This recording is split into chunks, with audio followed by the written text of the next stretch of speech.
যদি আপুনি এজন অৰুণোদয় হিতাধিকাৰী হয় তেতিয়া চৰকাৰৰ ফালৰ পৰা আহি গ'ল নতুন আপডেট। যদি আপুনি এজন অৰুণোদয় হিতাধিকাৰী হয় তেতিয়াহ'লে এই ভিডিঅ'টো আপোনাৰ বাবে অতিকৈ গুৰুত্বপূৰ্ণ। ভিডিঅ'টো শেষলৈ চাব, কাৰণ চৰকাৰে 5টাকৈ নতুন নিয়ম বান্ধি দিছে নেক্সট অৰুণোদয় কিস্তিৰ বাবে। যদি আপোনালোকে এই 5টা নিয়ম মানি চলে তেতিয়াহে আপোনালোকে পাব অৰুণোদয়ৰ নেক্সট কিস্তি। তো বলক জানো হওক 5টি নিয়ম কি কি। নম্বৰ 1, পৰিয়ালৰ সকলো সদস্যৰ আধাৰ আপোনাৰ অৰুণোদয় আঁচনিৰ লগত লিংক কৰাটো বাধ্যতামূলক। নম্বৰ 2, স্থায়ী বাসস্থানৰ প্ৰমাণপত্ৰ।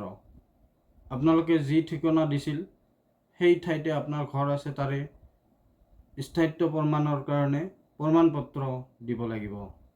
নম্বৰ 3, আপোনাৰ বেংক একাউণ্টৰ লগত DBT সক্ৰিয় হৈ থকাটো বাধ্যতামূলক।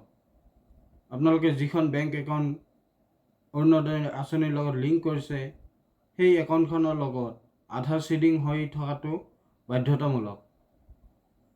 নম্বৰ 4, পৰিয়ালৰ কোনো সদস্যৰ চাকৰি থাকিব নালাগিব।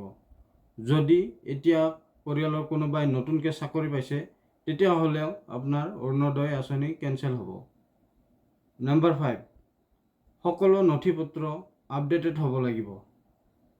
ধৰি লওক আপোনাৰ আধাৰত কোনো স্পেলিং ভুল আছে, আপোনাৰ পেন কাৰ্ডত কোনো স্পেলিং ভুল আছে, সকলোখিনি আপডেটেড কৰি জমা দিব লাগিব। যদি এইকেইটা নিয়ম আপোনালোকে মানি চলে তেতিয়াহ'লে আপোনালোকে নেক্সট কিস্তি পাব।